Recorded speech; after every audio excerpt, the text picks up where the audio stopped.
Hi, this is Kevin from Meditation Magazine, and I'm here with Dr. Jill Stein. Thank you so much for joining us today. Jill, thank you for being here. My honor, Kevin. Good to be with you. I just want to introduce Dr. Stein or Jill to our audience today because I think that she should be more well known than she is. I think she is the most popular third party candidate in the United States, I believe. And I think that you've won the most votes out of any third party candidate in probably the past few elections, right? Is that about right? The numbers go up and down, but we're definitely the number one vote getter in this election. Yeah. So, most people think that there's just Democrats and Republicans. You can either vote for Trump or Biden. The truth is that there are third parties out there. The Green Party is one of my favorites. I would say probably my favorite third party. I actually have voted Green Party in the past. This last election, I was in Florida in a swing state. I decided to vote for Kamala because I just wanted to make sure to try to stop Trump from winning. That was my personal choice. But I have voted for Dr. Stein in the past.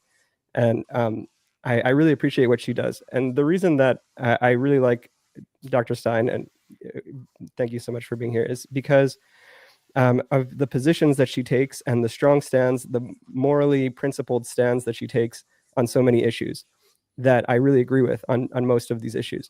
So, for example, universal health care. Jill describes this as healthcare as a right, as a human right. I believe it is a right. I think that we should have universal health care. I'm really sad that we don't. I would like to get into that a little bit during our conversation. Dr. Stein also is a very strong advocate for stopping the emergency of climate change, and even takes some very strong positions on social justice, like reparations, that we should pay reparations for what African Americans have gone through in this country. Ending war, obviously, always a good thing, in my opinion, anyway.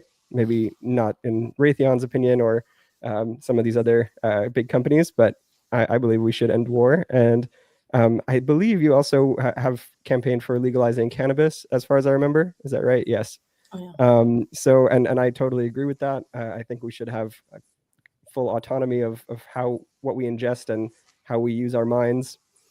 And so most of the things that Jill represents, I very much agree with. Some of them, I'm a little on the fence, or sometimes I disagree with certain positions. I think that that's pretty natural. It's very hard to agree with somebody 100% on everything all the time.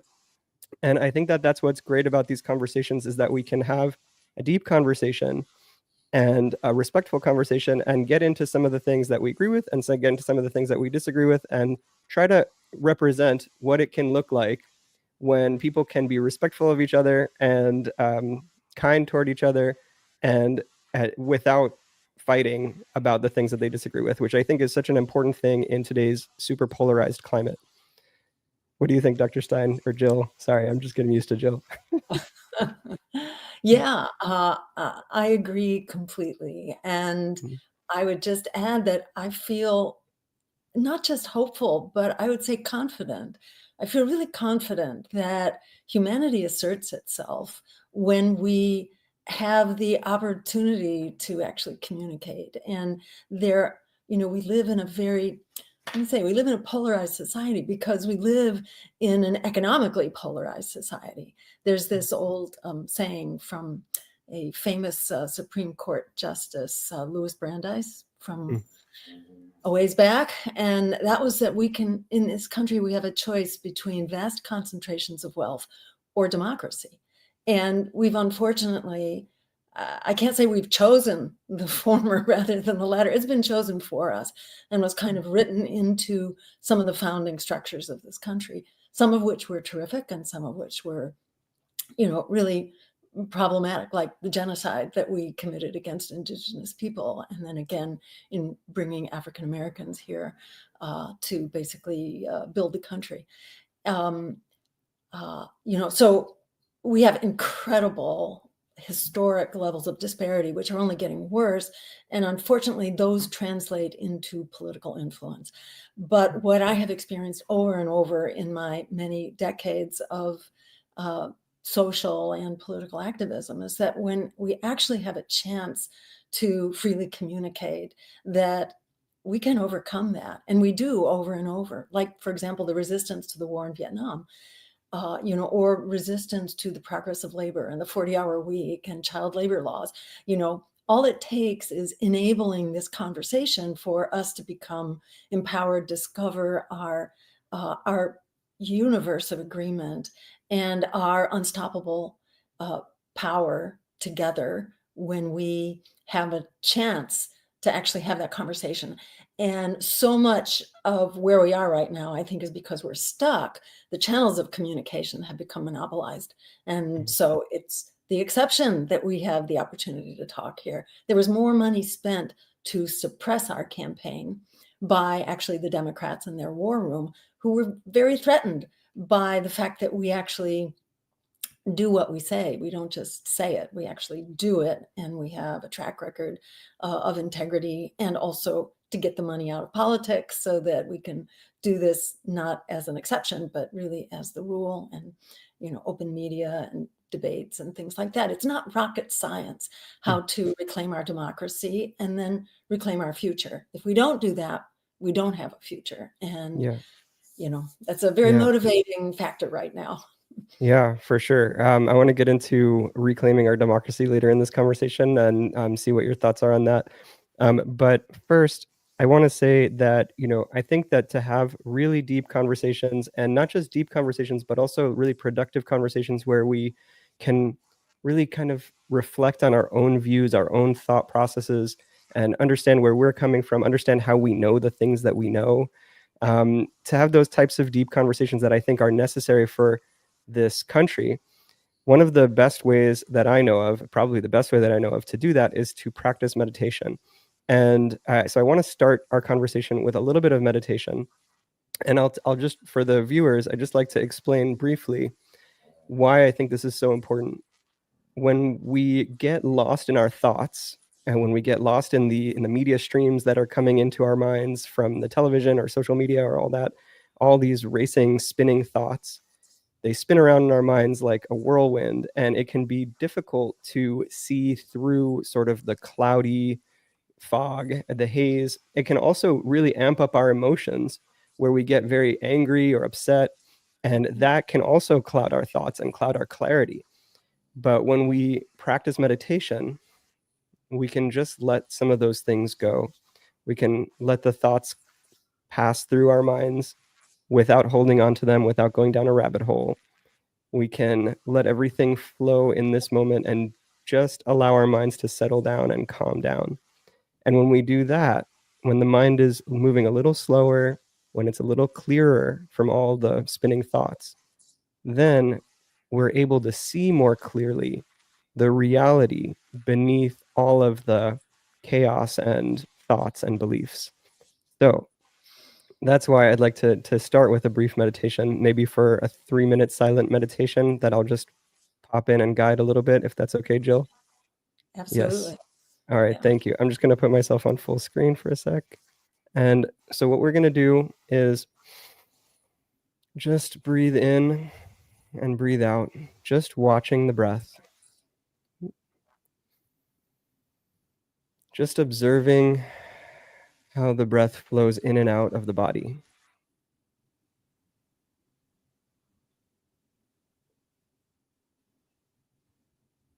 Noticing if you feel the air flowing into your nostrils and flowing out of your nostrils. Noticing if you feel the torso inflating and deflating with the inhales and exhales.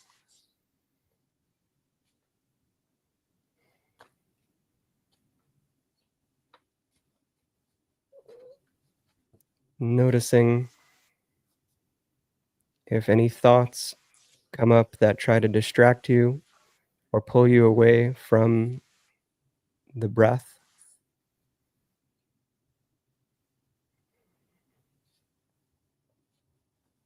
Letting those thoughts go and just staying centered in the breath.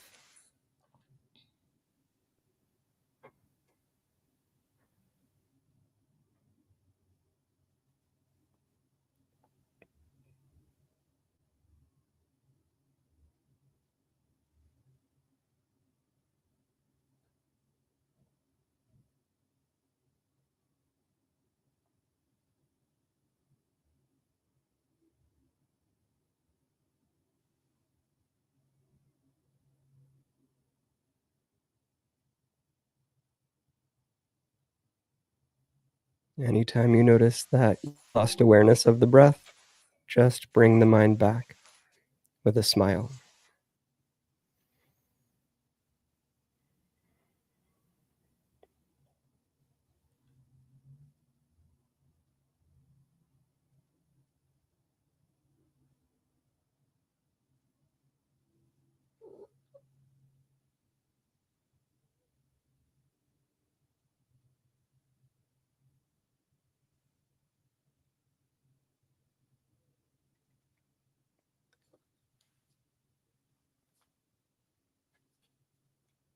And as we rest in this still, quiet place, remaining aware of the breath, we can bring our attention back to the entire body, being aware of everything from the tips of the toes to the top of the head.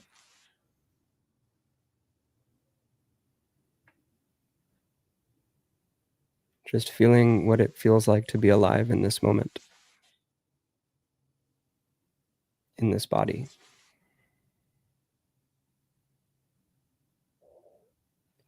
And bringing the attention to the eyelids, the orange light on the inside of the eyelids,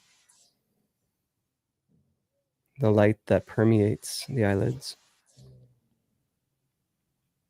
Remaining aware of the breath in the body, we can allow the eyelids to drift gently open whenever you're ready. And remaining aware of the body, being here together, even with the eyes open, we can have a meditative conversation. Thank you, Jill. Thank you for practicing with me for this moment. Thank you, Kevin. It's a pleasure. Yeah. So, what came up for you in that meditation? Did you find it was very easy to stay silent in the breath, or did you find thoughts coming up in the mind? My cat insisted on participating, so I would feel this, his soft presence in my face. But other than that, it felt very good to just kind of take a rest and breathe and be very focused on breath. Yeah. Yeah. Sometimes just taking a break for your mind that rest can allow you to think more clearly. Oh, for Yeah. sure. Yeah, Yeah. absolutely. Did any thoughts come up of things that you wanted to talk about, or anything that was sort of popping up that you were letting go, or going down any rabbit holes? I was really indulging in the moment, of just being present and not having to think about how to wrestle with our very, um, dire reality at the moment. And it felt really Yes. good to back off. Yeah. Um, Because sometimes we do have to go into the world and try to deal with the situation, especially when it's as destructive and problematic as what the situation is right now in this world. But sometimes if we just I think if we do that all the time and we only do that, then we kind of lose sight of our peace and our love and our heart. When we just focus on that, on the action all the time, then we can get really stressed, and that stress can contribute sometimes to the fighting in society. So what I try to do is I try to be in this peaceful place and take action from there. And I want to get more into that. Actually, maybe right now is a good time. I wanted to ask you a little bit about if you have any background with meditation, mindfulness. I know that you had mentioned that you do some mantras sometimes, and that you had practiced some silent meditation. But can you tell me a little bit about like your experiences with meditation and this type of contemplative spirituality in the past? so it started really early for me. I was really fortunate to have been taken on a vacation with my grandparents, like when I was around 8 or 9 years old, to a hotel in Florida, in Mm. Miami Beach, where I attended a yoga class, and I got completely hooked on yoga. physical hatha yoga, but part of that was having a meditative space. And so I'd say that's where it started for me. And that became a daily practice when I was maybe 8 or 9 or 10 years old, whatever it was. It was just something that made so much sense to me. And this was kind of the message of the teacher. And, that really got integrated into my DNA at a very early age. I was also, in a family that thought everybody should grow up playing a musical instrument. So I learned how to play guitar and then later piano. And music also became a really critical meditative space and a space of renewal for me. So those two things really became kind of foundational. And one other thing I'll add, I went to actually dig this out last night because I hadn't looked at it in probably 40 years, which was my undergraduate thesis Mm, on the so-called psychophysiology of meditation. That is mm, like, what is the mind-body connection? And the thesis, I had to like reread it to remember what the details were, but um, I actually studied practitioners of transcendental meditation and compared them with controls on just the reactivity of what was a common indicator at that time. This was back in the 1970s, so there wasn't a lot known about this, but it was known that you could measure attention in part through what's called a galvanic skin response, which is basically the electrical conductivity of the skin. And you can mention how people either pay attention or they are not distracted. And it was very interesting because there was actually a finding, which was sort of unusual because it wasn't a big study. So it's really hard to see things in small studies. But there was an actual finding that the people who practiced meditation were uh, they were much more cooled out, you could say, in terms of their skin responses to just sort of neutral type sounds and stimuli around them. That even without meditating, just in their normal state, they were decidedly different from the controls, who were all people who wanted to learn meditation, but who had not yet been trained, in theory, controlling some of the other, contributors to differences between these groups. So at any wow. rate, I That's was very fascinating to me. I just wanted to poke in. I think I've seen that study. I definitely, I maybe there were a lot of studies about skin conductivity in meditators, but the one that you just described, I remember a study like that. I don't know if it was yours or if it was a different one, but that's pretty amazing that you were at the forefront of meditation research back in the 70s. I didn't know that. That's amazing. Yeah, it was really very compelling to me. And I thought, that this was a really important tool for, addressing everything, our own, being present in ourselves and in the world around us. And so, yeah, I mean, that's a point of view that I still very much share. And though I do not have a daily meditation practice, I try to bring that mindfulness, into everyday waking space as much as possible. Yeah, that's awesome. And how do you feel that it affects your life and your career and your action in the world?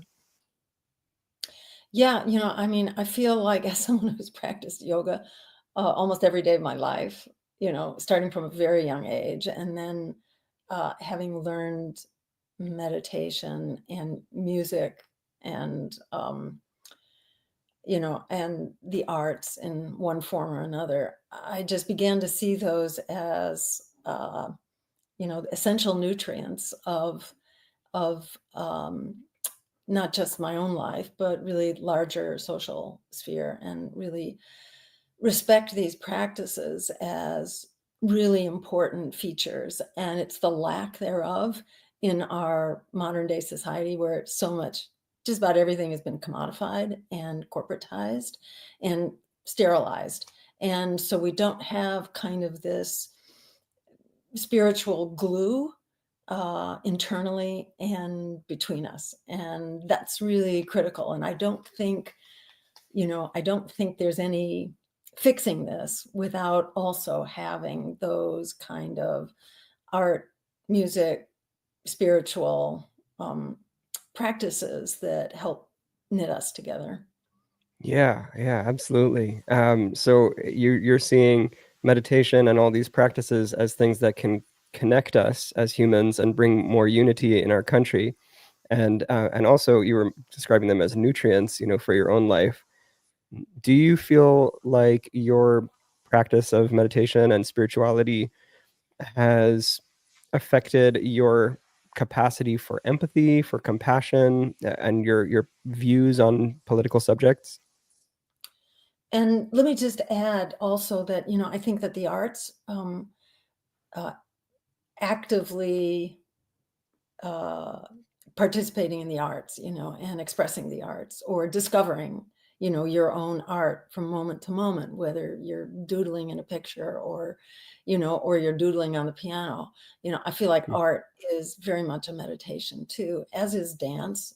Um, I grew up actually, in the 60s where folk music and hootenannies were a big thing. And my neighbor across the street would have a so-called hootenanny every Friday night with people coming to play banjos and guitars and music, and it was really foundational for me. And I, you know, in my own development, yeah, I mean, absolutely, I tend to.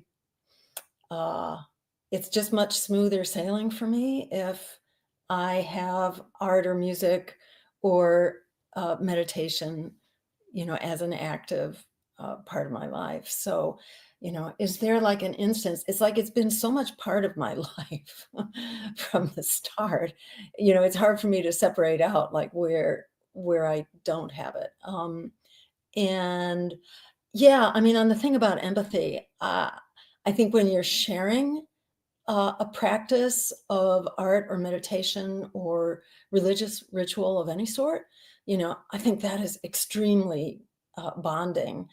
And it's really important for us to employ art and music and food and dance and ritual and spiritual practices. It's really important that we employ them in a way that uh, actively brings us together and helps us bond with our fellow human beings, especially where those bonds are not widely recognized. Yeah, yeah, absolutely. I think that beyond, practicing together, I think sometimes just when we practice meditation, we, when all the thoughts calm down, then we can see more clearly of what's right in front of us, which is, other people. We're able to see into the eyes of another person where it's instead of being clouded by the thoughts that are in front of our eyes. And I think that it can increase empathy in that way and compassion in that way. I know that when I'm really caught up in thoughts, for example, and um, I'm just in my own world, I can lose empathy for the people around me, and I can snap at people, or I can be disgruntled or grumpy or abrasive. And when I'm really present and I can really see in the eyes of another person, then there's more of an awareness of their emotions. There's more of an awareness of their thoughts and feelings and their needs. And I'm able to respond better. I'm able to respond with more empathy and compassion. And I wonder if have you ever experienced that or noticed that type of thing? Oh, sure. Yeah. I mean, all the time, Mm. that, yeah. I mean, if I am feeling overwhelmed, if I'm feeling helpless, if I'm feeling like, oh my God, how can we even, you know, how can we even pretend to try to work our way out of these crises that are really closing in on us? Then I feel like I've got to like reach for the keyboard, or, Yeah, for my guitar or something, just to kind of like plug in to what regenerates me, and then I can kind of get back on a more yeah, even keel, yeah, because how we cope with each other is just it's really fundamental. It's really foundational. There's nothing more important. Yeah, absolutely. When you're talking about growing up in the 60s and resonating with meditation and music, I'm just wondering, like, I don't know if I've seen you talk about it anywhere, but did you like resonate with the hippie movement that was burgeoning at that time? For sure, I think anybody who was interested in the Beatles, or culture at that time, it was not something that's disparaged like it is now. Hippie is like frivolous and fly by night. And at the time, it wasn't. It was kind of a deep exploration of community. And I think, there were definitely, it had its downsides, but it was transformative, and it was very connected to the anti-war movement and to flower power, and putting flowers into the rifles of the National Guard. And, there were just, it was, and meditation was a very big part of that. Uh, you know, it's unfortunate how many of those lessons just got left behind quickly. Yeah, I And wonder if partly the reason for that was government and media and corporations fearing the sort of revolution of consciousness and the hippie movement, and maybe kind of shut it down in the way that they shut down, for example, people like you, because they fear that it's going to interfere with their power. I don't know. Do you think that that happened? sure, absolutely. I mean, for me, that's the presumption, that, corporate media, and it wasn't as corporatized back then, hardly as it is now, but there are very powerful forces of empire and oligarchy working through mainstream media. And to me, that is, it's like the counterpart of being internally aware and having a meditative mindset and being present in the moment. The other side of that is really having a very active engagement with the world around you, um, and understanding, and really grappling with what are these forces that are propagandizing us really 24/7. Yeah. And they are not friendly to, peace, justice, democracy, and survival of the planet. They're not. And they are in the process of kind of taking us down or trying to take us down. They are Mm. not succeeding. As they would put it, they're winning hands down. But actually, if you kind of really delve into the numbers and the polls and the trends, they're not winning. They're actually losing. And there's a real uprising of people power now going on in this country and around the world. And there is every reason to be, I think, very optimistic and determined and hopeful. But you have to have a deep underlying skepticism of these messages of hopelessness and futility that surround us by design. So, yeah, Yeah. I mean, always, to me, the media has to be proven right, or the conventional mythologies out there. You have to assume that they are the product of this very corporatized world that we live in, and they should be rejected out of hand. There may be truths there, but they should, the burden of proof is really on them. Yeah. It I, I burden want to lifting get is I to want to get destroy. more into media propaganda and disinformation in a little bit. But I want to stick to this interesting concept right now about the hippie movement getting shut down, and how it's gone out of style. I recently watched. I always try to watch people that I disagree with more than people that I agree with, because I want to expand my mind and my perspective and understand others. So I watched this video with Jordan Peterson interviewing Peter Thiel, which was only maybe a couple of weeks ago that that happened. Yes. And Peter Thiel was focused in that conversation very much on talking about how the hippies basically ruined America. And his perspective was very interesting to me, which he actually kind of understood that the hippie movement was about looking inside and about, like, understanding ourselves and going on what he called like internal journeys or doing internal work. And he saw this as a distraction from external work, doing things in the world of what he called the world of atoms. And I wonder, I don't know, I wonder if there's any wisdom to that, whether there's something maybe that we should balance, not just the internal, but also balance it with the external work. I think that either extreme maybe is not good, going only inside or only outside. But I feel maybe a balance is what's needed. Absolutely. I mean, you can see it as kind of like a yin yang thing, and you cannot live by one principle alone. And to me, that's absolutely essential.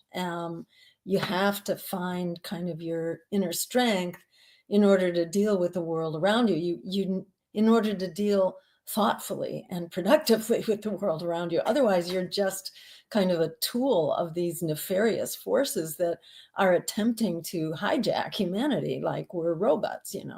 And Peter Thiel, I think you could say, is sort of an emblem of that, in Mm. more ways than one. And that's extremely dangerous. We are, on the verge of nuclear war. In many fronts around the world, closer than we have ever been. According to the Bulletin of Nuclear Scientists, we are, whatever it is, it may be like 30 seconds, from midnight. It's the closest we have ever been, including, the so-called Cuban Missile Crisis back in the early Yeah, 60s. I think we it was. got to do something about that. Maybe we have to make some peace in this world, and maybe diplomacy rather than such aggressive posturing in the um, in our international relations. Which And I we'll understand is kind of Peter Thiel's, perspective on this. So he mm, sort of exemplifies, I think, the incredible danger of this sort of maniacal, don't dare, look internally, don't dare examine your own motives, your own conflicts of interest, and all the rest. Yeah, it's absolutely essential, and there has to be a balance. You know, um, I don't know that it was. Certainly the hippie movement is critiqued as having been navel gazing. To the exclusion of everything else. That wasn't kind of what I saw. I really saw it as the counterpart of anti-war activism and environmental activism, and it seemed to go together. I think it's really been disparaged. Um, yeah, Kind of I, I people.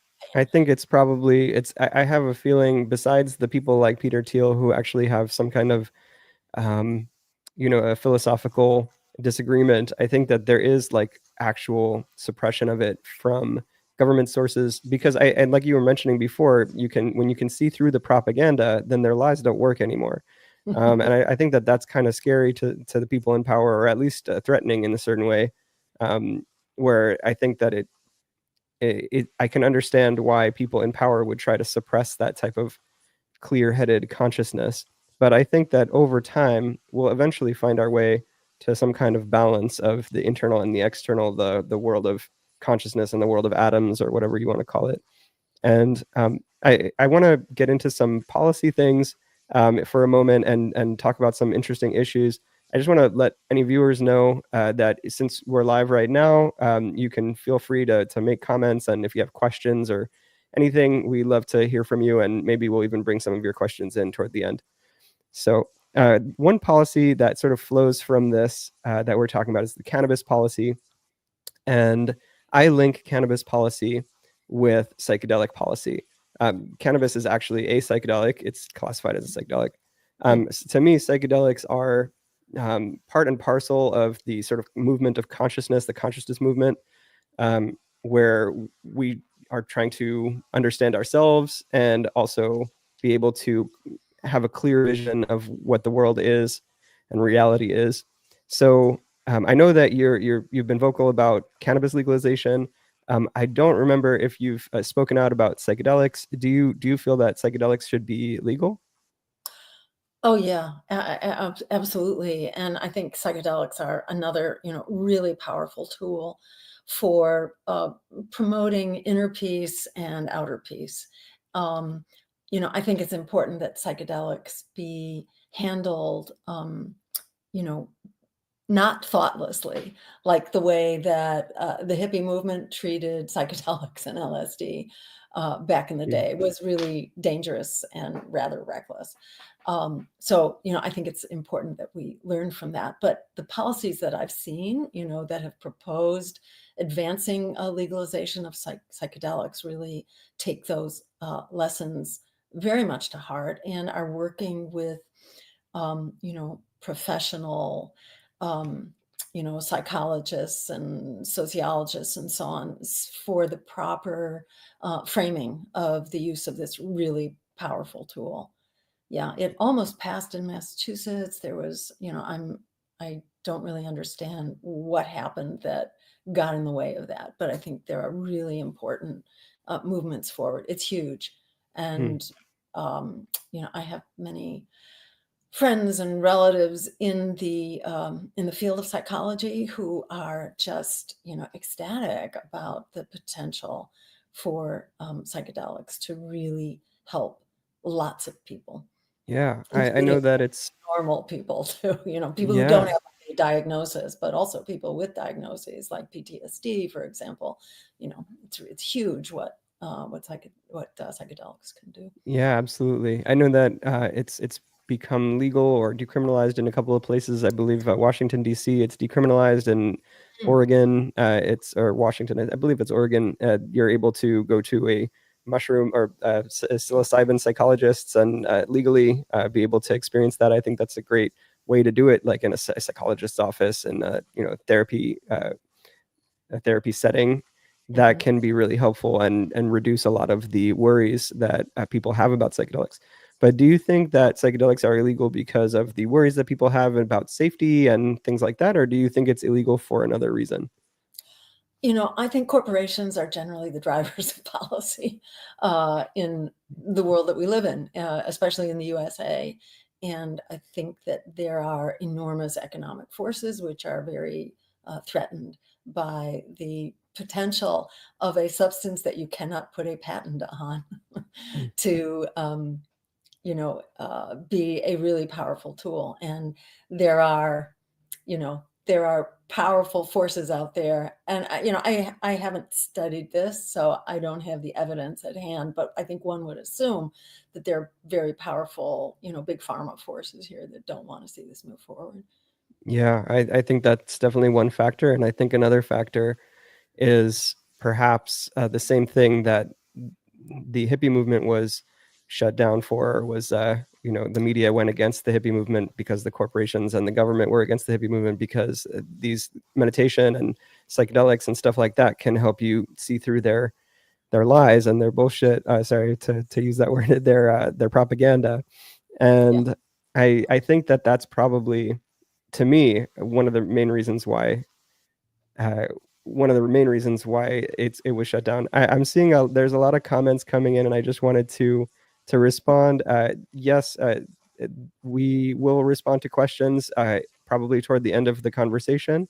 I did see some questions, and we will get back to them soon. Somebody asked, "Is she like Bernie Sanders?" I don't know. Actually, it's an interesting question. You could maybe just comment on that for a moment if you want to. uh, yeah. I mean, in many ways, I think we are more alike than we are different. I think what's different is that I don't think we're going to get change in, inside of billionaire sponsored political parties. I think political independence is absolutely essential. So, I'd say that's kind of where we differ. I don't think you can have a revolution inside of a counter revolutionary party. I very much support what Bernie Sanders is talking about, but the fact that he's in a framework that is the Democratic Party, which is basically bought and paid for, and which has sabotaged him over and over again. So I think it's important not to be sheepdogged back into the same old um, scam, political Yeah. scam. Yeah, thank you, Jill. I actually, We do have some other differences as well. I will call a genocide, and I cannot vote for genocide, period. And as a Jew, I am compelled to speak out because it wasn't supposed to happen again. And I grew up after the Holocaust, And never allowing this to happen again was really important to me, like critical to me and my community emerging from the Holocaust. And so I take that really seriously and am just not able to look away from what's happening. And Yeah. it's fixable. It's readily fixable. Yeah, So thank you, Jill. I also Jewish and grew up in a Jewish school, and I also was taught never again. And maybe we'll get more into that in the international relations part toward the later in the conversation. And I see more questions coming in. I'll just say we'll get to these questions at the end of the interview, and if we have time, I think we will have some time for questions at the end. great. So on the topic of psychedelics and cannabis, I don't know if you would be comfortable talking about it, but do you have any experience with these things? Yes, Mm, not a lot because I didn't have a good experience. I mean, I mm, had an amazing, powerful experience, but it didn't make me wanna repeat it. mm, A very difficult experience. So, uh, I don't react to, foreign substances very well, and the same is true, actually with cannabis. I just don't do well. I kinda go to sleep, with yeah. cannabis, or get a headache, and yeah, so I'm not one that, I'm not looking to, uh, make it legal for myself, but I think these are really important, social tools, and I would say my one experience with LSD was absolutely life-changing. It was terrifying, and it was done exactly the wrong way, kind of on an impulse in a very, like walking around in the public, and, it was not a managed, uh, you know, nuclear it was a nuclear device that was not well applied or managed, and, my experience was a good example of how you don't wanna do this, which is why I think it's really important that it be properly used, but that experience so opened me up to many things, especially art-wise, and yeah, more art, I would say, than music, but, it was a very, um, hallucinogenic experience all the way through, and I completely lost, any sense of perspective on what was going on, and it was really extremely terrifying, but also wondrous, incredibly wonderful. So, yeah, Yeah. I've definitely had experience and appreciate the power of these tools. That sounds like it was a very intense experience. I've had some good trips, some bad trips. It sounds like you had something in between, maybe. Maybe there was some very terrifying and dark parts, but maybe there was some deep insights as well. Do you remember what kind of insights you had that and like how they changed your life? Well, it's really interesting. Yeah, I mean, I came out of that and I was depressed for, I think, months. And I think part of it was just being in a bad relationship at the time. And that was really very real to me. While on the trip, I felt like I was a prisoner. And I thought I was a prisoner, actually. I was Mm, locked in an insane asylum and I was catatonic. wow. That was kind of my vision of things. And it took Mm, me quite a while to sort of process that and move away from that relationship. And it made me want to be an actor. I was sort of the ultimate, passive, um, human being, on that on that journey. I was sort of mm, the ultimate I was catatonic, I was locked up in a mental hospital. It was the ultimate catatonic, you know, um, non-active experience, and so it made me really want to, be an actor in the world. And, I found that my meditation experience actually, um, charged up my battery for activism as well, and it was very similar coming out of that yeah. trip, although I experienced, just beauty, visual beauty of the natural world in, a really powerful way, which is pretty typical.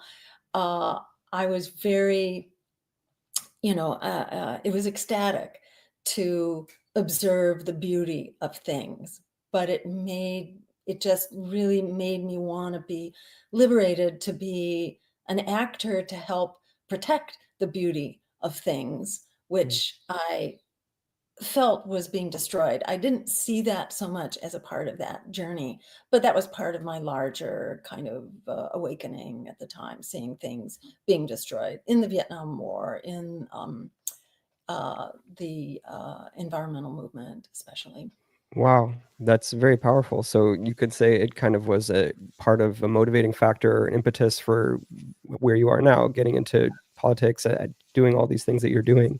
I know you Yeah. were a doctor. You were a doctor. I don't know if you were a doctor when you had that trip or after, but I clearly you have some kind of drive and motivation that goes beyond what most people have to become a doctor and then to choose to go into politics.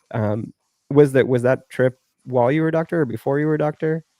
It was before, and it really helped me focus and want to to want to be an actor and not to be sort of overwhelmed by, uh, the sense of struggle and misery, not to be trapped by that and to want to fight back. Hmm. Yeah, that's amazing. And do you feel like that drove you to become a doctor and then get into politics later? Uh, I think, yeah, I mean, I had come out of my experience in the anti-war movement, which was really the anti-Vietnam War movement, which was really my first activism. That and actually the civil rights movement, so those things kind of came together, um, and I sort of dealt with those challenges by deciding, I was going to be a psychiatrist, and I really thought, we had to really understand the inner origins of our social crises. And I had great hopes that, psychotherapy was going to be how we address that. But then, when I got to college, I just began to see, well, it's not, it is that it's our own internal stuff, but there's a lot of external stuff here too that we got to deal with. Um, and I think what happened on that psychedelic journey was just having my battery really charged up to be an actor and not to be feeling like I was a victim or, locked in passivity. There was another transformative experience for me that I should mention, which is that I had a life-threatening, um, not exactly an illness. I tore a blood vessel in my brain. I had what's called a Wow. carotid dissection when I was 41. And it looked like I wasn't going to make it. Um, and Or if I did, I would be completely paralyzed on one side of my body. And, I had a dissection on the left side, which completely choked off all blood flow to the left side of my brain. But I was really lucky because I happened to have this, what's called a collateral, that connected the blood flow from the right side of my brain to the left. So I didn't die and I Mm. didn't even have a stroke.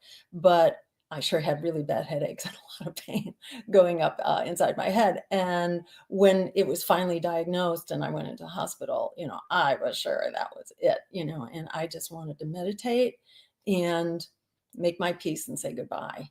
And, but then it never happened, and in fact, then the blood vessel opened up again. It eventually rechanneled. It gets filled with clot, and then it can rechannel, and that actually happened. Um, but there was about, at least 2 weeks in there where it looked like there was zero possibility that I was gonna survive that. And during that time in my meditations, looking out on the 10th floor of Massachusetts General Hospital, at this beautiful view of the moon and, the river, the Charles River, for me, it was an incredibly spiritual experience where I sort of made a pact, with the universe that if I was allowed to survive, I was going to make it up, and I was going to do my part. I was going to make it, I was going to do my part of the bargain. I wasn't sure what that was, but I was going to do something. And that really solidified you know, what should I say? That's why I did not want to be kept inside the box. And while I had a medical degree and all that, you know, that's why I got tricked into running for office because I saw that we were just going to hell in a handbasket and doing the usual, inside the box stuff wasn't going to do it. And um, when I got tricked into running for office, this was just after Ralph Nader's run, which to me was also very eye-opening and empowering.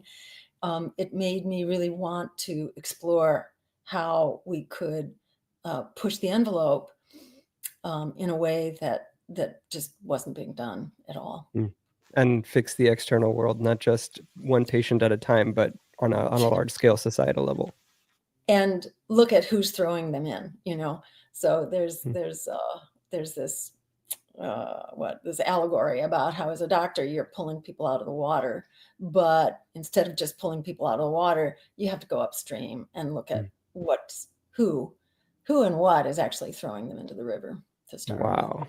Yeah. So you sort of gained a more big picture mode of action from that experience. In 41, you had this near death experience basically, Yeah. and coming back and made this pact with the universe that you're going to try to help. Is that do you feel like that's the main thing that got you to shift from medical practice to like political practice? I would not have had kind of the courage to sort of defy the usual paradigm. It's like once you've gone to the trouble of developing a medical career, usually people don't walk away in the middle of that. And I felt like it wasn't walking away, it was walking to, to a higher place. But I had always struggled with that, and I wasn't sure, how I could enlarge, my action beyond kind of the office, the doctor's office in a rather routine way. And at that point, I found myself getting more and more involved in kind of public policy around healthcare and especially environmental health. At Mm. that time, we were looking at a whole new epidemic of asthma in kids. It didn't exist. Few people understand that now. You had to have grown up in the 50s and 60s to know that asthma wasn't a thing, especially in Huh. kids. Now it is, all over the place. We're looking at asthma and, diabetes and obesity and developmental disabilities and childhood cancers and things that just weren't there before were now suddenly there. And I was really interested in why is that happening? Our genes didn't change overnight. Why is this happening? And that kept pointing to bigger system issues. Um, Wow. So so so you sort of made the transition from medicine into politics, not just like a jump from one career into another. It was almost like an evolution from uh, yeah. health on an individual level to sort of a public health perspective of what's going on, why are people getting sick like this, and then trying to influence the policies around that. And then that's sort of what got you into the political sphere. Yeah, I mean, the way I used to summarize it was I used to practice clinical medicine and then I moved to political medicine because politics is the mother of all illnesses. And if we're going to fix what's actually killing us, literally, we have to deal with these larger social and political issues. Wow. And you mentioned that you got tricked into running for office. I've heard you say that before on the Breakfast Club, but I don't know how did you get tricked into running for office? What happened there?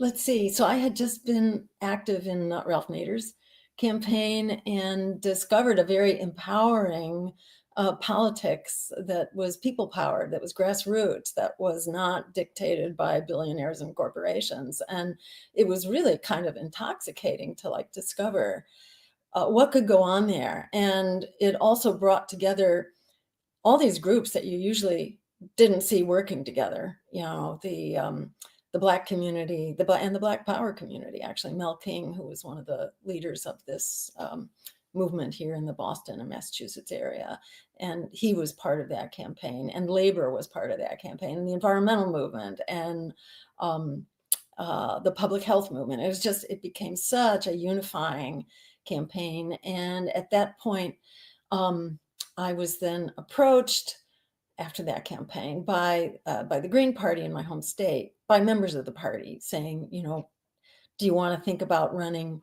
for governor in Massachusetts? Just do what you've already been doing as a public health and environmental advocate, as a peace advocate. Just do the same thing, but call it a campaign for governor and reach a broader, um, a broader group of people. And that's how I got tricked, thinking that you could just sort of move from advocacy into the political world. And it turned, I wouldn't, knowing what I was getting into, I never would have done it had I not been tricked into it. Mm. But then once I had done that first run and had a team of people who more or less knew how to handle the press, how to deal with, fundraising, messaging, etc. It seemed like, wow, this is a powerful tool. It's not fair to just drop it, So I kept going. But yeah, that's how I got tricked. Yeah, that's a great story. I want to get into some policy issues about specific things like universal health care, money in politics, things like that. Um, I think we have about a half an hour left. Is that about right? Yeah, Yeah. that looks Okay. fine. So let's go through some of these policies with a little bit of more rapid cadence because I also Okay. want to get to propaganda, misinformation, and stuff, and I want to get deep into that. So let's go through some of the policy stuff a little more quickly. And this has been wonderful. This first part of our conversation to like learn more about you in this way that all these things that I didn't know. Mhm. I'm fascinated, and you just becoming more human to me. It's a really helpful way to learn about somebody to understand where they came from and how they evolved. So, the first thing I want to jump into is universal healthcare because I think it relates to what we were talking about before, empathy, having empathy and compassion for people. I also, when we were talking about psychedelics, it reminded me of a trip that I had where I realized that the chemicals that are in our brains completely affect our ability to do things, our ability to function, our ability to take care of ourselves, and also just our perspective, our point of view, our the things that we do, the things that we think, the things that we believe. It affects everything, and that different people have different chemicals, and that there are some people that just can't take care of themselves. Maybe they can't work, they can't function in a career, and they're just uh, they need help. And I think that to me that is like the foundation of my perspective in terms of why I believe I actually had been registered libertarian, I think, before that experience, and then that along with some other things shifted me toward the Green Party because Wow. I realized that the libertarian ideal of everybody for themselves, everybody should take care of themselves, and self-reliance and all that, that's a nice theory, but not everybody can do that. So, and some people need help. So, I guess my question to you about universal health care is why do we not have that already? Yeah, I mean, that is the obvious question. And let me just answer that simply to say this is a symptom of this political disease, that our policies are dictated by powerful special interests who mostly stay the course. So, we are the only wealthy, developed nation around the world that does not provide some kind of universal health care. Healthcare would be far cheaper. Our costs would go way down. We waste so much money right now on paper pushing and red tape in order to maintain this elaborate private bureaucracy of health insurance. It is wasteful. It eats up 1 out of every 3 healthcare dollars. We could, massively cut our healthcare costs if we had a single payer type Medicare for all system. The American people want this, and it is a symptom of our very toxic, predatory political system that it will deny us over and over again. This is part of the reason I can't be a Democrat, because they will not support it. They support it when they're out of office, but when they have the majority in the legislature, then they will find ways to stop it. Well, So yeah, Bernie would probably support it, right? Even though he's in the Democrat Party right now. there are good people within the Democratic Party, but they will be cut off at the pass. They will be sabotaged anytime they get into real positions of power. Yeah. And I guess, do you think that that's because of the money in politics issue, where the insurance companies are just putting so much money into lobbying and things like that? Is that what kills it? Yeah, and also big pharma. Mm. Huge amounts of money come from big pharma. Yeah, So, and so you have a political system which is basically bought and paid for. So mm, you have, it's much like the American people, uh, by majority, not only oppose the genocide, also oppose the provision of weapons uh, in order to commit the genocide in Gaza, but the Congress won't touch it. The number of people who will vote on behalf of the American people, you can count on practically one hand, and the same is true on healthcare. yeah, I remember that you had been talking in the Breakfast Club about something that happened in Massachusetts, where there was a referendum to get money out of politics, and at least in the local level or something, and that the Democrats killed the vote, even though it passed the referendum, and they killed the vote with a simple voice vote. With a Can you voice just vote. elaborate on that a little bit? Because I tried to look into that and I couldn't find what you were talking about. So it was called the Clean Elections Law. It was passed by referendum in 1998 by a more than 60% majority. So it was like passed 2-1. And we had a very broad coalition of labor, healthcare, environment, African American, racial justice, you name it. A huge coalition that was pushing for it, and the legislature refused to move it. They would kind of hem and haw and try to lead you on, pretending that, oh, maybe next year they'll pass it. This is like a classic technique, and they wouldn't pass it. So finally, we went to a referendum, and it passed overwhelmingly, and it basically provided at all levels of state government. Did it apply? It did not apply at the presidential level, but I think it applied to congressional candidates as well. Um, that public money would be provided to these candidates. And let me just say that if you also couple that with media reform, so that you ensure that the public airwaves are open for public purpose, then you can drastically cut the costs of elections. So this is actually doable. Mexico, I should mention, has this. They don't have public funding, but they have strict campaign contribution limits. It's a high limit, but they have a limit. We don't have any limits at all at the at the national level. And they have media reform so that there's a level playing field. You cannot buy media in Mexico. This is how it is that the current very popular president was elected, and AMLO before her. Mexico totally changed their politics after 100 years of basically neoliberal rule. They changed because they had these fundamental political reforms. We could have that too.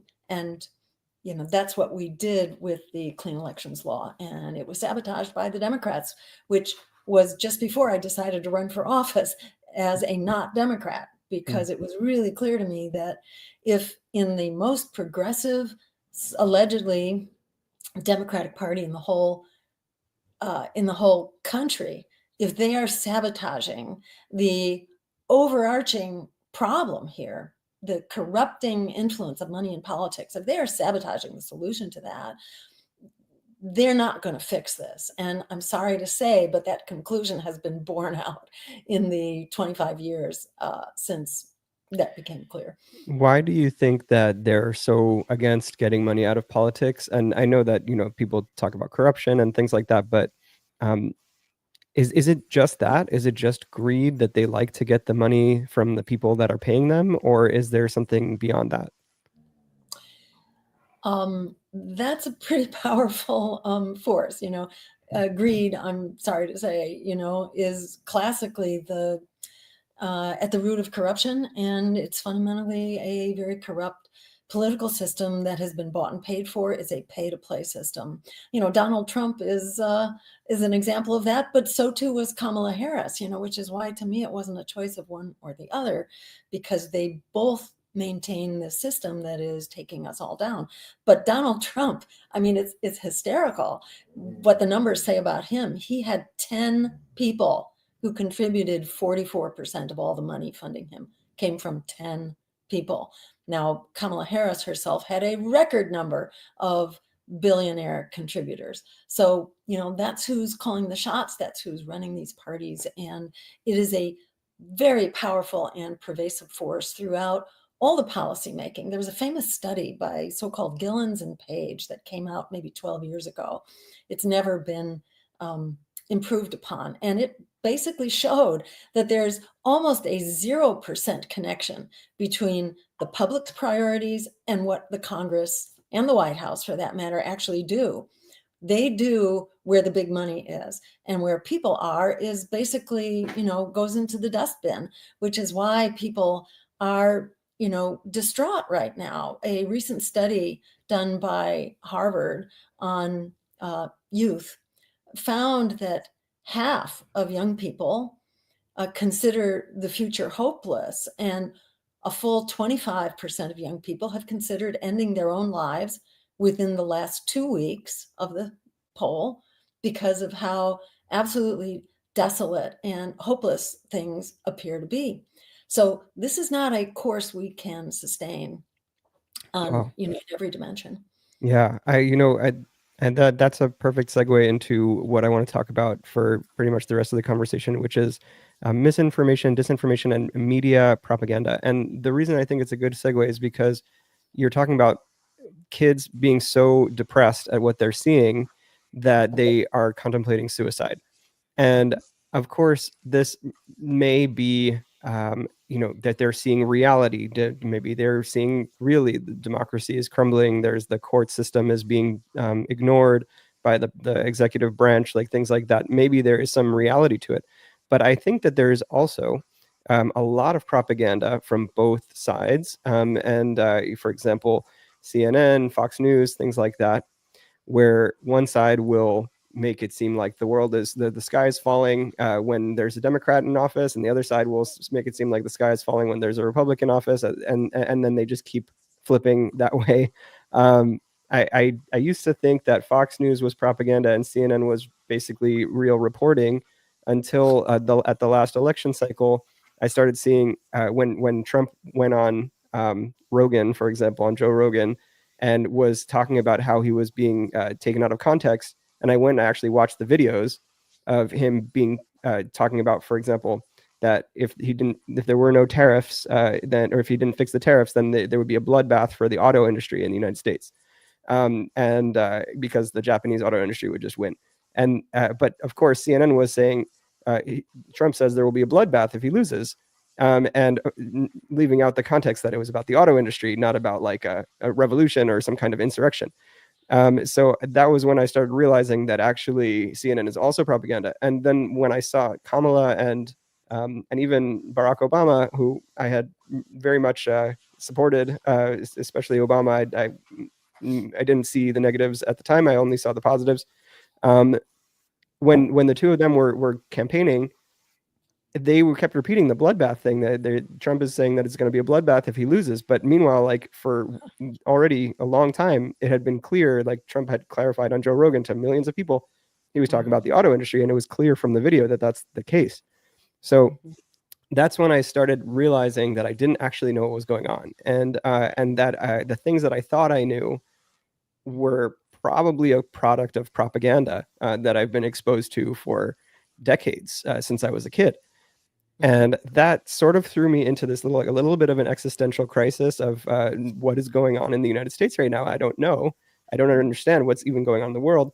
And that I think that is what is driving me to create the upcoming meditation magazine issue that we're creating right now. It's about how do we know what's really going on in this world of propaganda and misinformation, and if we don't know, then we can't take a stand against things. We can't take a stand for things or against things because we don't know what's real. And like you were saying, you grew up Jewish, I grew up Jewish. We have this ethic of we need to take a stand if something bad is happening. And I have that feeling I need to take a stand, something bad is happening. But then I'm also like, wait, do I even know what's going on? Is something bad happening? Is it as bad as they make it seem? Or is this propaganda?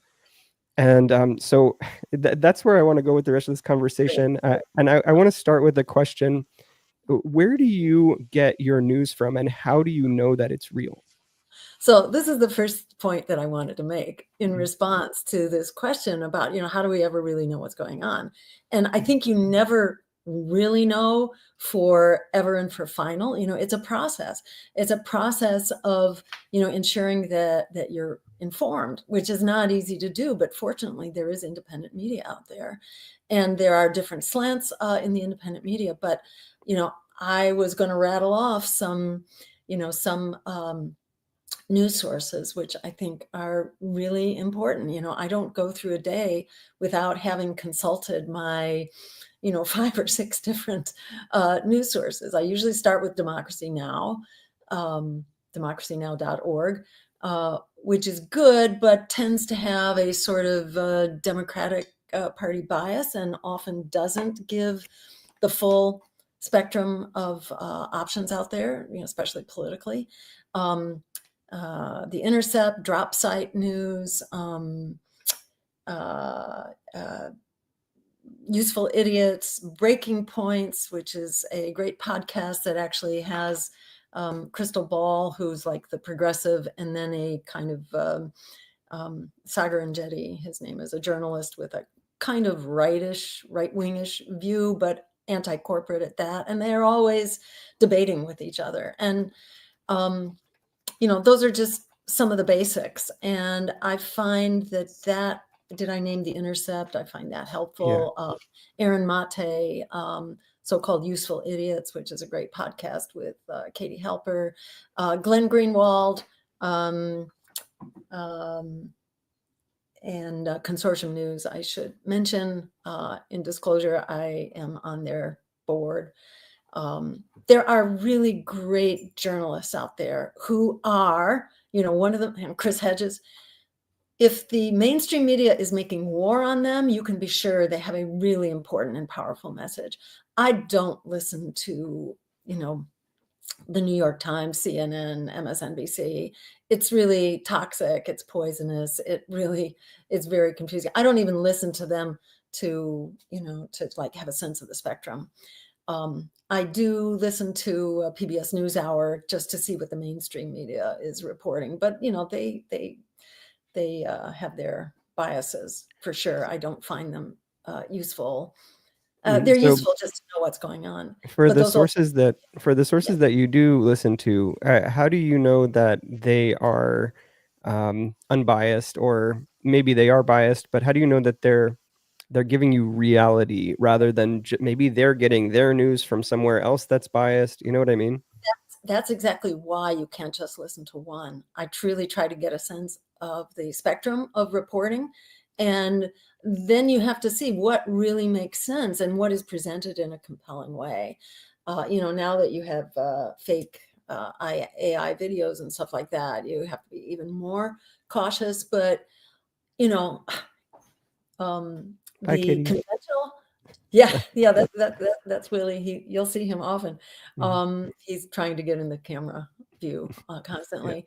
Um, but there was this fake footage of supposedly Hamas shooting people at the feeding uh, sites, Hmm. and that turned out to be fake footage that showed these gangs, which are actually subsidized by the Israeli occupation forces. And that was somewhere else. They are not the ones who are murdering people by, by the dozens, by the scores at these feeding sites, these absolutely horrific massacres that are taking place, where hungry people are on the verge of death and they're trying to feed their families and they're getting killed. um, you know, well over, I think, 160 people now in the last week or two, this outrage that's going on. Um, and there's fake footage that's being used. And I saw PBS NewsHour was showing that fake footage, even after it had long been identified as footage that comes from somewhere else. So, you have to be skeptical of whatever you're seeing. And, even from the independent sources, although after a while, you kind of begin to learn who you can trust and who is not, you know, they are not getting accolades. They are not getting paid. Chris Hedges was, a lot of the best journalists have been fired. They have been fired over and over again. It's a real sign of integrity that they don't change their story, and they don't sell out, and they find ways to survive. Usually it's Substack, and they get public support. But I think it takes having long-term, you want to watch this stuff and just watchdog it and try to get a sample. I find social media extremely toxic, especially since Elon Musk has, bought out Twitter. It's a real, hotbed of pathology, but it is a great place to see stuff critiqued. And, Mm. I spend way too much time reading Twitter just to see a huge diversity of opinion. And that's where I really, see what the right wing is saying. And usually it's full of crap, and you don't have to read very much of it, to know. And likewise, I would say the Democrats are, often there's a grain of truth to what they're saying, but they present it in a way that's very distorted, and that makes it out like, oh, it's Trump and the Republicans that are the only problem here.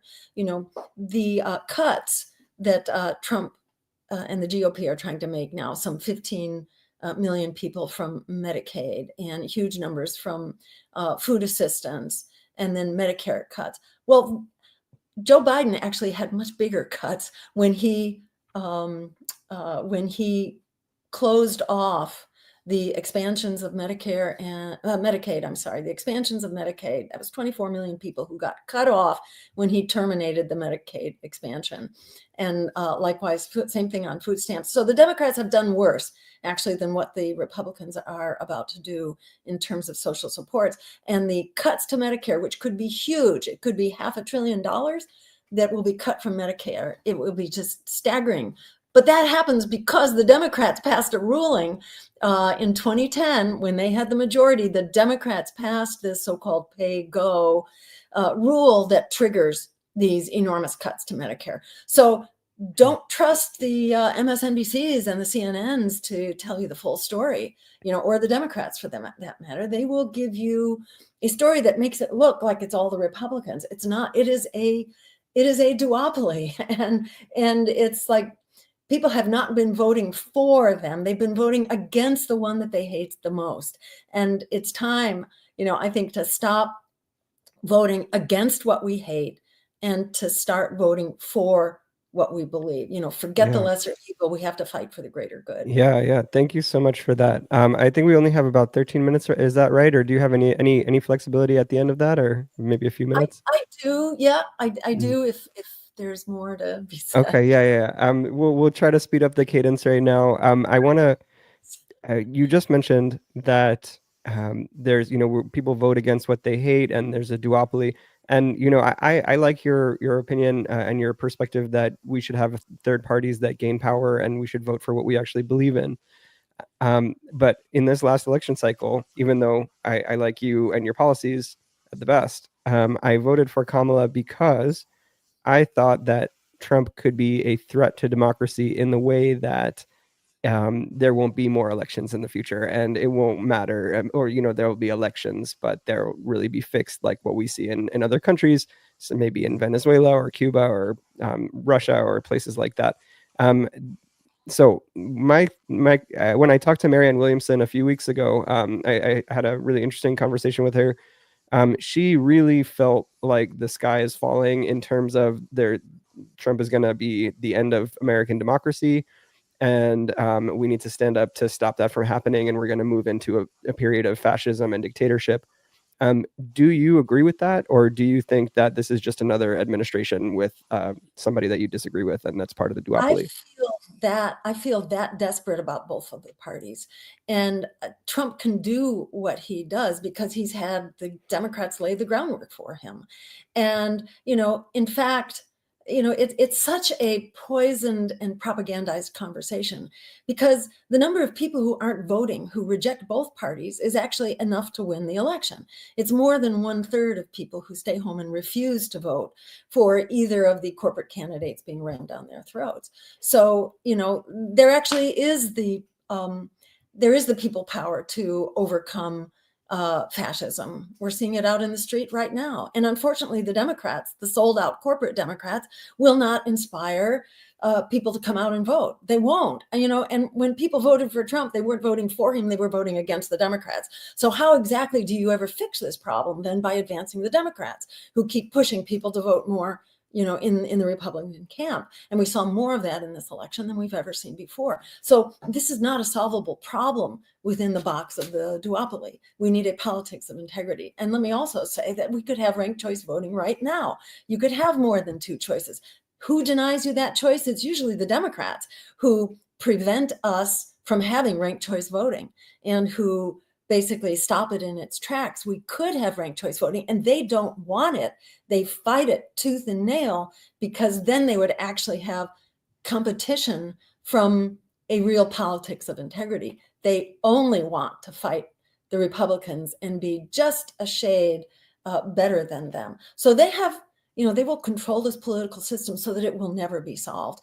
And your ultimate issue could be the elections. But, there are a million ultimate issues out there, including the potential for nuclear war or to be funding genocide. There are just so many no-go examples of public policy from both the Republicans and the Democrats where they lay groundwork for each other. We're not going to solve this crisis inside of that duopoly box. Okay, so briefly, do you feel that Trump is worse than the Democrats, or that this current administration is worse? And because they go pretty much the opposite of your policies that you support. And if it's worse, then is it worth trying to stop them from happening, or you feel like it's just better to get out of the box? The question you want to ask is, what pathway is consistent with our survival, with our getting out of here alive? Neither the Democrats or Republicans are. You could say, oh, well, the Democrats are a shade better on this policy. And they might be, but they're driving working people away from the voting booth and into the hands of the Republican Party. Yeah. So they are not a solution. That makes sense. I guess to me, it sort of depends on how you see the current leaders, right? Trump and you could say Elon, whether you see them as just another politician who's just going to be bad for another 4 years, or if you see them as potentially like evil dictator types. Do you see them as trying to make the country better in their own warped way? Or do you see, or it may be legitimate in some people's eyes, or do you think that they're actually just power hungry and trying to take over? I think they are absolutely dangerous tools of oligarchy and empire. But sadly, the Democrats are too. And I don't think they have, our interests at heart either. I don't see either of them as solving this crisis. And I think you don't want to spend too much time trying to split those hairs. Neither of these are pathways out of here alive.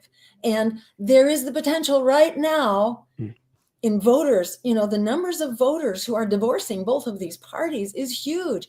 There was a poll that just came out last week, I think it was done by CNN, that showed 80% of Americans now say they want government to do more, and that the leadership of neither party is capable of doing it. So there is critical mass right now to do the right thing, but we keep being talked into, becoming our own worst enemy, and into sabotaging ourselves and sabotaging the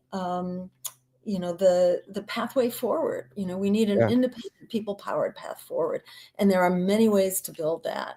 And so I agree. I think that a lot of people want the government to do more, and I think one of the reasons that you can see some polls say that Trump is very unpopular. Some are showing that he's relatively popular. Half the country voted for him, and it's strange to us, maybe. But that it's not half, because more than 1/3 are not voting to start with. So there was a quorum that was not voting at all, more than the numbers. Of course. So not half of the country, but a lot of people, or maybe half of the voters, or approximately half of the people who actually voted for Trump. And I think that partly is because he gets things done. And I disagree with a lot of the things that he gets done. What the numbers support. the people, who voted for Trump were lower income and not educated. The people who are being thrown under the bus. And the people who voted for Trump largely rejected the Democratic Party because they gave us the Wall Street bailouts. They gave us, 7-8 million people who lost their homes to foreclosure. They gave us NAFTA. So there's enormous ill will that's been built up for the Democrats over the years because of what they do. So the Democrats are not the party that's going to fix this for us, and they just drive people into the camp of the Republicans. So you don't want to be their patsy here by saying these are the two solutions that the billionaires allow us to have. So pick one. No, I'm picking something different, which is actually what people are demanding and supporting. Right. Yeah. So since we only have a few more minutes left, I want to go a little bit quickly here on some of these other issues. One of the things that Trump is getting done right now is something that personally I think I disagree with, which is, deporting a lot of people, and then also getting rid of DEI, diversity, equity, inclusion initiatives. To me, I see this as possibly being driven by racism or failing of empathy, where they separate families, like children from their mothers. Really, to me, very disturbing and distressing, and something that the Democrats wouldn't have done. But I won't get back into that. But Probably maybe they would. wait. Remember, the Democrats are still holding the record for mass deportations under Obama. Oh, okay. So the PR says that, the Democrats don't do this. No, it doesn't get promoted, and it doesn't really get watchdogged the way it's happening under Trump. Thank goodness. Do you think that way below what Obama did? Yeah. Do you think that and that's actually really great context and really important. And, like I didn't hear about that under Obama, and now I'm hearing about it all the time under Trump. So it is an interesting difference. I wonder if it was done differently. Maybe they didn't do separation of families during the Obama administration. I don't know. Maybe they did. They did. They had child separations. Absolutely. Oh, yeah. Yes. So to me, when I see this, I feel like there's like a lack of empathy and maybe there's some kind of racism. But do you see any real reason for these policies aside from these sort of dark motivations? Like, do you have any kind of perspective where you see that there's some kind of logic to it, or do you think that it's really just like racism, nationalism, and things like that? It's racism, nationalism, and it's also the use of scapegoats to try to distract from the real problem. The real problem is that working people have been thrown under the bus by the billionaires running the country. Jobs, housing, all the things that people complain about and want to blame on migrants. Actually, migrants build the economy. In fact, there is majority support right now for migrants and opposition to Trump's migration, the way that he's handling migration. There's a lot of resentment, which has been ginned up by Democrats as well as Republicans against migrants. And this was one of the things about the Kamala Harris campaign. She was very anti-immigrant and scapegoating. And the reality is that migrants are huge contributors to our culture and to our economy and to the bottom line. So this is a kind of hatred that has really been ginned up by both political parties, and they're both very much culpable here. There's no reason for it fundamentally. Yes, we have at times had a big problem with lots of people pouring over the border. But let's deal with what's driving people over the border. That's largely U.S. foreign policy, regime change operations. It's predatory corporate hijack of various economies. We overthrew Aristide in Haiti twice. That was the U.S. overthrow. We overthrow democracies like handing out candy at Christmas. It's been something like 70 or 80 governments that we've overthrown since the Second World War. So there's no reason for this. We could fix the migrant problem by providing people at the border, to actually, do the paperwork at that time instead of saying, well, come on in and 5 years from now, we'll get to your case. This could be found out by putting our resources not into building a wall, which is extremely destructive, doesn't keep people out. It just kills people on their way. And it's also very destructive to the environment and ecosystems and so on. Instead of pouring money into militarizing the border. We could be putting money into a humane policy. But let's fix the drug crisis, which is, U.S. prohibition.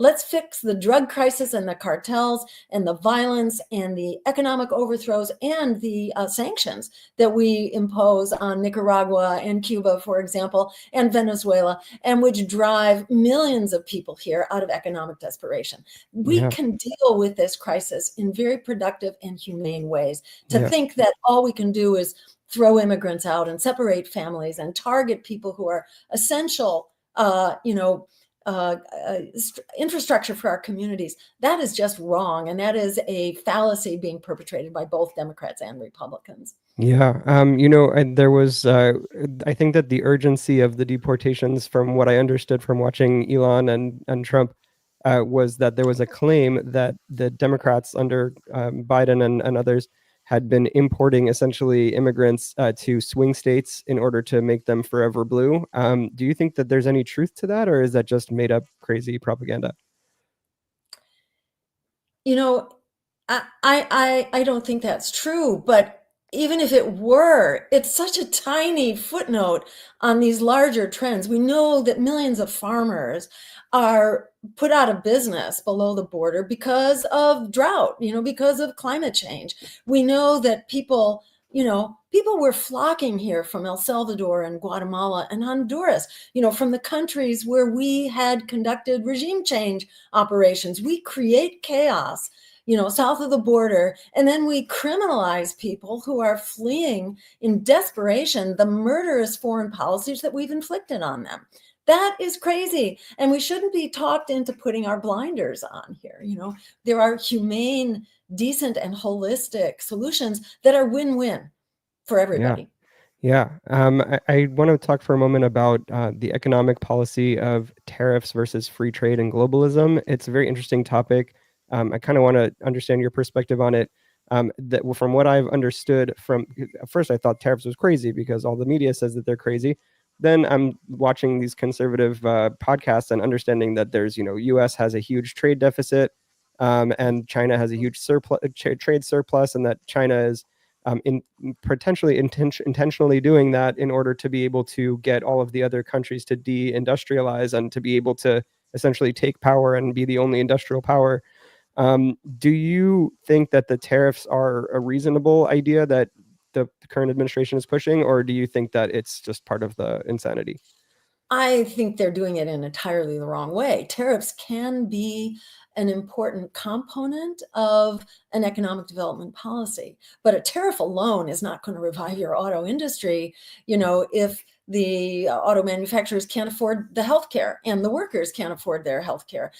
This alone doesn't do it. You need industrial policy, and then you need a specific application of tariff with a certain country on certain things. And to just have blanket massive tariffs that come out of the blue, and beyond that, but they change. I think I saw an article the other day that Trump has changed his tariff policies 22 times in the last couple of months. Hmm. So this is really bad. Hmm. Just that incredible instability is very destructive, and it's especially for small businesses, which used to be the backbone of the American economy and which should be again. So this has been really, really hurtful, dumb, and it's already having a disastrous impact on our economy, but it's going to Yeah. get worse. It hurts. It hurts our magazine. It's the paper from Canada is all in flux and everything is crazy. So our costs for printing the magazine have gone up, and it makes it very difficult. We already had very slim margins, but Yeah. it becomes very difficult for a lot of businesses to function. I know that China is the focus of this. I think China is the bad guy in the narrative that is hey, they're gonna be able to destroy us because they can build so many more ships than we can because they have industry and we don't have industry anymore. Do Mhm. you think that there is truth to that? Is China like a really an evil regime, or and that they're really a threat to our way of life, or do you think that it's more propaganda that we're hearing? This is the rule and not the exception for the US, that we will demonize whoever our leading economic competitor is. And you have to be very suspicious of that propaganda, which is drumming up war fever. We learned back in the Eisenhower days that, beware of the military industrial complex. It's hugely impactful and it's coordinated with big media. So in my mind, that should be rejected out of hand. There is the potential for us to go to nuclear war with China, as with Russia, and we will lose. We will lose right now, given the status of our, of our ammunition and our armaments, and they are way advanced over where we are in terms of missile development and the speed of the missiles and so So do on. you think we should step up our development of those arms, or do you think that there's a better way to do it? Well, I think there is a better way.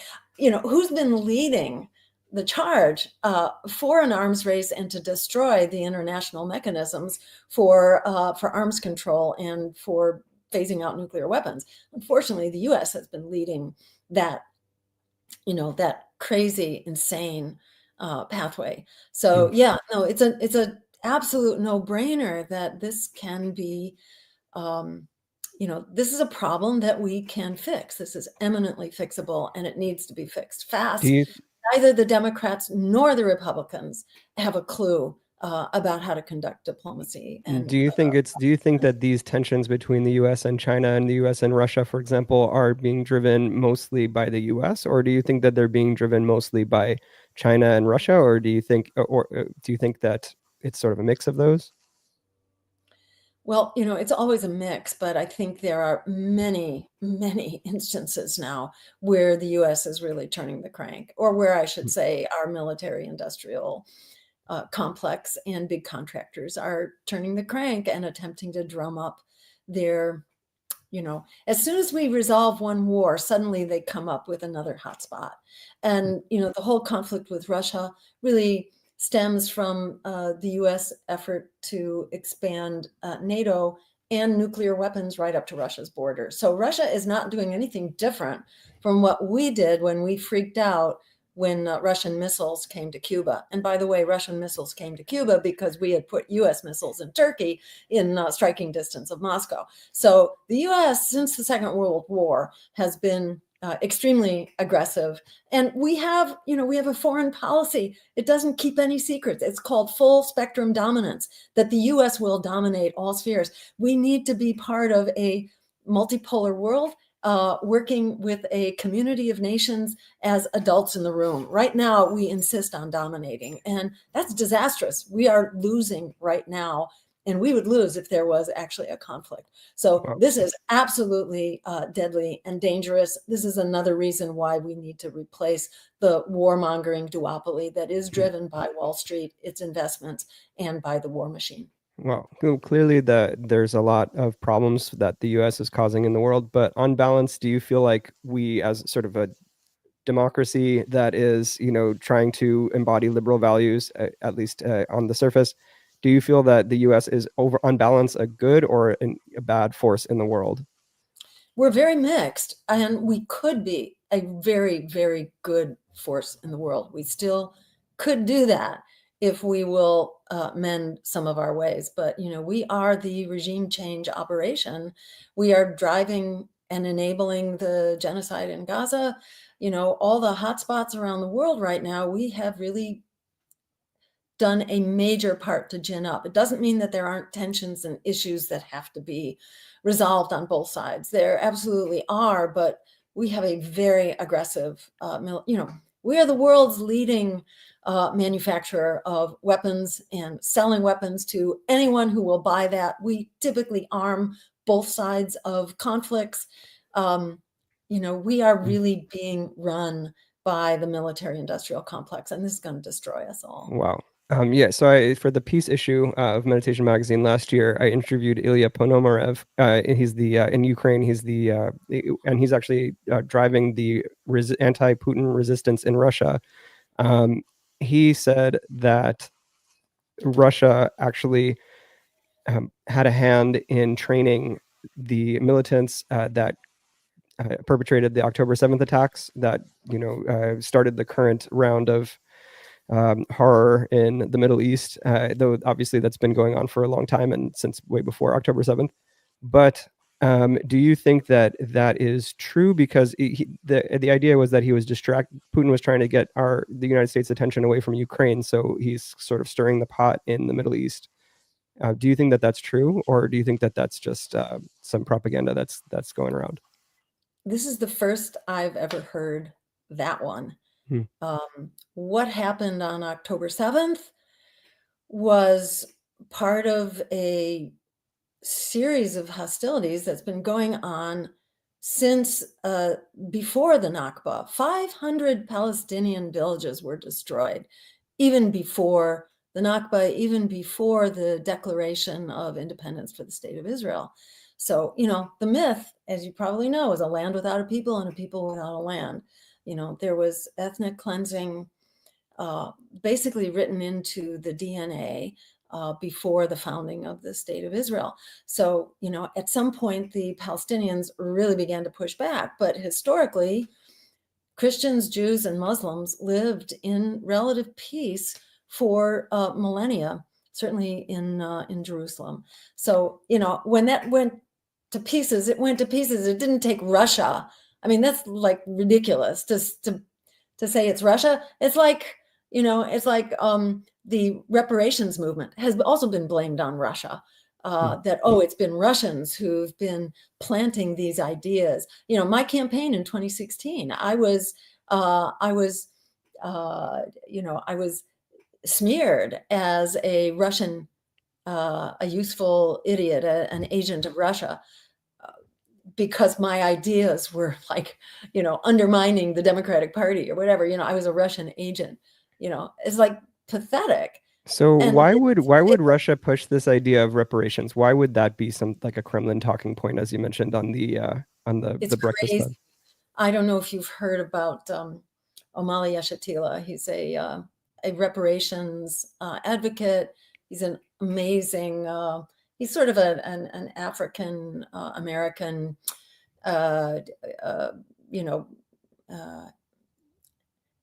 strong, very strong voice for dignity and respect for African Americans, and has been a strong proponent of reparations. So he was just recently taken to court and threatened with 15 years in jail as a Russian agent. Why? Because he promoted reparations. Why would Russia promote reparations? Like, I don't understand the motivation there. Yeah, exactly. It doesn't make any sense at all. It doesn't. Could it be because the trillions of dollars would sort of bankrupt the United States, or do you think that's the motivation? Yes, exactly. I mean, it would take that level of thinking that, reparations. Well, I think the main thing was that reparations was being used by Russia to make Black people rebel. To create divisions. It took Russian interference to instigate the discontent of African Americans, which is like, Black people need Russians to tell them that they're being screwed. Well, obviously, there's a history with the slavery and the African Americans being oppressed in this country. And they don't need the Russia to create discontent. But just like with the United States regime change operations, where they would go in and exacerbate tensions that were already there, theoretically, it could be something similar coming from Russia. Do you think that Russia does operate in that way? Do you think that they are kind of sneaky and evil sort of in that way, or do you think that that's also just American propaganda, like projecting our regime change ways onto Putin and Russia?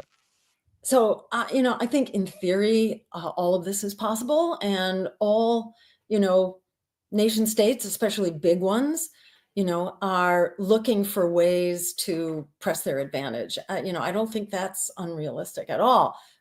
But I haven't seen evidence of that level of interference, and Russia doesn't have a lot of money to spare. So I don't think so. I don't think Russia is, and there's been a lot of, investigations about Russian social media and so on. A lot was made out of some minuscule number of social media tweets that were said, oh, Russia is trying to help my campaign by pointing out that maybe third parties would be a good thing, but those are so tiny. And they say, oh, there were thousands of them. Yeah, but there are like billions of messages on social media every day. They just play with the numbers and they destroy them. This is not coming. There's no evidence that Russia is playing a major role here in instigating the resistance of Palestinians. Give me a break. Hmm. That is Yes. so Yeah, and what you had mentioned about the Russians, that there was an allegation against your campaign that the Russians were trying to help you and to help you win. I remember you said on the Breakfast Club, it was very interesting that you mentioned the New Knowledge Corporation, which was the one that said that you were being helped by a Russian influence campaign, media. was Yeah. also caught in Alabama running a Impressive. fake Yes. Russian influence campaign for a Yes. congressional or against a congressional candidate. So, do you think that they were like paid by the Democrat Party, or like what do you think that what was up there? What happened there? So this is well documented in the New York Times. You can Mhm. Google it. You can Google the New Knowledge Corporation in the New York Times.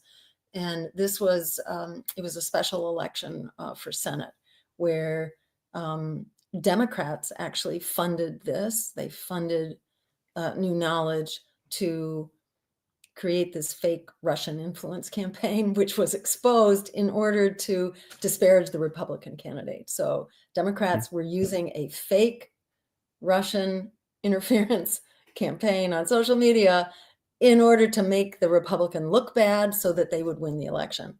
And they Yeah. did. Wow. So these types of psychological operations that you call psyops, I think that to Yeah, me that is the epitome of propaganda, misinformation, disinformation. It's the epitome of mind control and making it so that we don't know what's going on. If I'm looking at right. oh, hey, I see these posts from Russian accounts that are supporting Jill Stein or that are against that are supporting this Republican candidate in Alabama. If I start seeing those, of course, I'm going to think like this is Russia supporting this. But then to even know that that's fake, you have to have some Right. kind of crazy investigative work where they find out that this corporation is behind it. So it really brings me back to how do we even know anything? How do we know that Yeah. anything is real if even the primary sources like the posts on social media can be fake? Yes, and especially nowadays in the days of AI, where the posts and the video and the voice, to me, this gets to kind of the overarching issue here, which is that there's been a complete breakdown of trust and integrity in our society. And we cannot function like this. It's not as though this can't be solved. This isn't rocket science, but we need to be able to have rules and policy that ensure trust and ensure integrity. And that can be done. We can regulate social media like it is a public utility. We can, um, you know, we can stop the upward theft of wealth from working people into the hands of billionaires who then become basically political rulers like Elon Musk did, like Donald Trump is with the money of 10 super billionaires. We cannot have a society that's run by money. It really needs to be a society based on our values, our relationship, love, respect, decency, and that is there.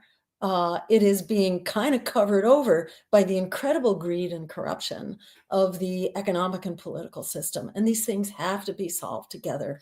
Like in Yeah, the words of Louis Brandeis, we have a choice between vast concentrations of wealth or a democracy. We need to get back to a democracy. We need to unconcentrate wealth mm, and ensure that everyone has kind of an equal, not just an equal shot, but really equal justice here for a yeah. world that works for all of us.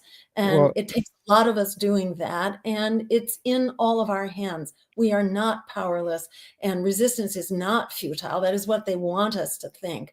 But these problems are solvable by us if we work together. And that's where, politics is a coalition of people who agree to work together for the long haul to demand and to create an America and a world that works for all of yeah. us. Well, until we have that, until we have a great society where we have truth in social media and media, which blows my mind that that could even be possible, but hopefully that will be the case eventually. What do we do in the meantime? Regular people who are reading our magazine, who are watching this, what can we do to see through the lies, see through the psyops, which can be so sneaky and insidious? What can we do as individuals to see the truth? I think, what we were talking about earlier really gets to the heart of the matter. In addition to like knowing your own truth and having those quiet spaces yourself to recharge your battery and, to kind of know where you're coming from and to see reality more clearly. Sorry, my screen just shifted here. Why did it do that? I have lost you. Are you Well, still there? yeah, I can see you and you're visible. So All just don't right. worry about it for a moment. I would look at my Mhm. blank screen here. Yeah. Um, uh, I think reading multiple media sources, Hmm. knowing what is the money behind any point of view, and that includes the media, where, you know, is your media source reliable and who funds them? Mm. And likewise, hear different political points of view. And Yeah. I think it's really important. It's hard to know what your options are if you're not actually hearing about them. So I think it's really good to listen to an independent, people-powered political party or a candidate. Join my social media, um, Yeah. Dr. Jill Stein, Dr. No period. I'm mostly on Twitter just because it's really hard to be on more than one at a Yeah, and time. it's a wild west out there in X. Oh, it is, and Yeah. don't read X, read selected accounts on Mm. X, but, don't get distracted into doom scrolling, which you can't help but do. Mhm. Uh, yeah, So so definitely survey the field and then make informed choices, but hear them. Don't subject yourself just to CNN and, Fox or yeah. MSNBC. Don't listen to them. I think it's better to tune them out entirely. Yeah, yeah. And you mentioned at the beginning of this conversation, and this is kind of where I want to wrap up. This is my last question: is when we can't really the limits of human knowledge are finite. We cannot fully know something 100%. We always kind of exist in this some level of an uncertainty and gray area. So you, Dr. Stein, Jill, you're amazing at being so confident and in knowing what you're talking about and being confident in your positions. I had the same experience with Marianne Williamson, this very strong confidence in and conviction. But as you said, we can't really know things 100%. So how do you stand so confidently and courageously and steadfast in your positions if you know that there is some uncertainty about your own knowledge of things? It's kind of in the scheme of things, how much uncertainty, on really critical positions. And, I know that, I need to breathe clean air and eat healthy food. Yeah, there's some uncertainty about that, but I mostly have learned how to navigate, your air you can't control, but, to some extent, if you have resources, you can, to some extent, eat healthier food and, not food that's going to make you sick. And, it's kind of a relative thing. And that's why I think it's really important to have a healthy and nourishing media habit and a political information habit. And I don't take stands on things that I don't understand. And, when you've lived as long as I have, you've had a lot of time to do some deep investigations. And so, I have run for office many times, and I started in the year 2002. That was my first race. So I did not have confidence in a lot of issues at the time at all. But after running for office for 15 years, you begin to build a body of knowledge. It's one of my hopes is to, I have this PowerPoint file that accumulates the evidence and helps lay out what are the arguments on a lot of these really critical issues. And, I think it's a resource I'm hoping to be able to share at some point more Yeah. broadly Can you send because that to me and I can we can distribute it to our audience?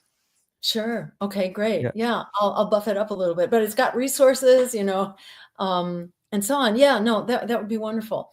I'll put it thank in a you. digestible form. Yeah, Um, wonderful. Thank you. Thank you so much. We've gone over our time. I just want to ask you if there's one, can we ask one question from the audience that is, I think, a great way to wrap up here? So I'm going to put this up on the screen in case you can see it. I don't know if you can see it. It's from Harry. He said, we talk about politicians being bad, but isn't the system ultimately designed so? Realistically, how long do Absolutely. you think it would take to truly revamp government? So let me give Mexico as an example, because this isn't just a hypothetical. And like Mexico is not a perfect place, but there is huge public support right now for oh God, I forget her name, but the president right now has Claudia about, something? yeah, Claudia Scheinbaum. Thank you. Yeah. She's Hmm. got, I think, a 70 or 80% public support. She was elected with 60% support, and twice as much as the conservative opponent had, and that happened over a course of about 12 years. And their political party, called Morena, is a people-powered political party. And they implemented, well, actually, before they came to power, what enabled them to come to power was passing campaign finance reform and putting limits on the corrupting power of money in their elections, and creating open media so that you can't buy media. And boy, did they have a dramatic change really fast. So stuff, it's not going to all get fixed at once, but I think we can make critical changes to, like, where we have healthcare as a human right, and to where we can afford a place to live, and young people don't feel helpless and like the world is shooting them down, which they do feel right now. And millions and millions of them are in unstoppable student debt. We can fix critical things and make this a very livable world. We can transform our world, I'm convinced, within a year. But Wow. we need a political, we need to get together. We already have the power. And let me finish with um, three quotes. Okay. One is from Frederick Douglass, who says, power concedes nothing without a demand. It never has, and it never will. That's where an independent political party comes in. It's got to bring the demand to the table. Without that demand, it's not going to happen. By asking nicely, it's not going to happen. It never has, and it never will. So that's one thing. The second thing is Alice Walker, who said the biggest way people give up power is by not knowing we have it to start with. We actually do have the power. And then to finish that, Malcolm X said, we're not outnumbered, we're just out-organized. We do have the numbers, we have the values, we have the solutions. What we need, the critical missing factor, is just the organization to be able to leverage the power that we do have, the power and the vision. So Thank you so much for that inspiring way to wrap up our conversation today, Dr. Jill Stein. Thank you so much for being here. I feel very enlightened from our conversation today. I also have so many more questions. Maybe we'll get to talk again in the future. And I sounds great. hope, yeah, I hope that that your revolution works. I hope that the Green Party does eventually get elected, or maybe you or somebody in the future. Who knows how long it will take to actually take down the duopoly? But thank you for what you're doing. You're making the world a better place, and I appreciate you. I hope you have Likewise, same way I back hope you at have you. a great day today. See you Thank you later. so much. All the best. Bye. Bye. Okay.